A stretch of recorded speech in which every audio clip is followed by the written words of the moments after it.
Les Shebammers, vous êtes sûrement déjà dans la phase relance des nouvelles chorégraphies ou dans la phase apprentissage, c'est pas grave.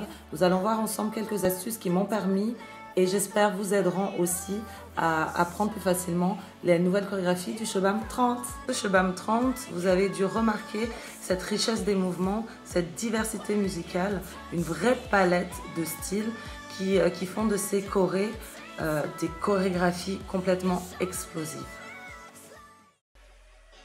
Dans la chanson numéro 2, nous sommes clairement plongés dans un esprit genre battle, genre défi. Donc qui dit battle dit puissance.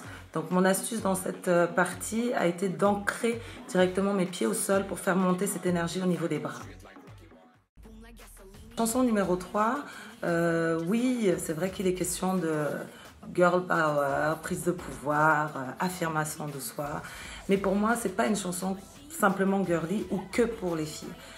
Pour moi, les garçons ont aussi leur place. Cette chanson, je la prendrais un peu comme le yin et le yang, où on va avoir des facettes un peu plus garçon manqué, entre guillemets, où on va être un peu plus dur et des mouvements un peu plus girly, donc montrer une autre facette de nous, donc oser faire autre chose. Donc pour conclure, ça serait de vraiment démarquer, démontrer chaque mouvement et de pouvoir jouer sur ces doubles facettes-là. La chanson numéro 4, nous sommes dans une ambiance latine, donc festive, et qui dit festivité, dit rapidité. Donc pour cette chanson, l'astuce va être dans les anticipations pour permettre à vos participants de vous suivre plus facilement. Chanson numéro 5. Ah, la chanson numéro 5. Je pense que nous sommes tous passés par là, la chanson numéro 5. Donc pas de panique. C'est une chanson où on va dire on a largement le temps. On va jouer avec le temps. Donc, et le temps de placer les mouvements et le temps de placer les consignes.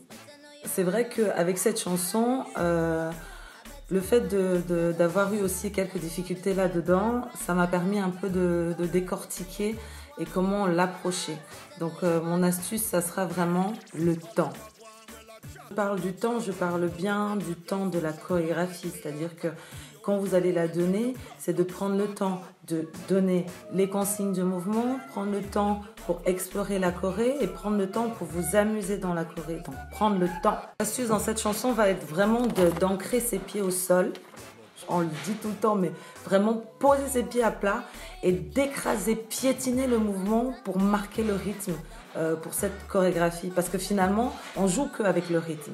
Ma deuxième astuce dans cette choré, c'est de vraiment rassurer les participants dans le mouvement de l'ondulation, parce qu'on ne l'a pas tous naturellement, et de commencer peut-être déjà à mettre le point sur les jambes, de caler le rythme avec les jambes, et s'ils le peuvent après, rajouter les hanches.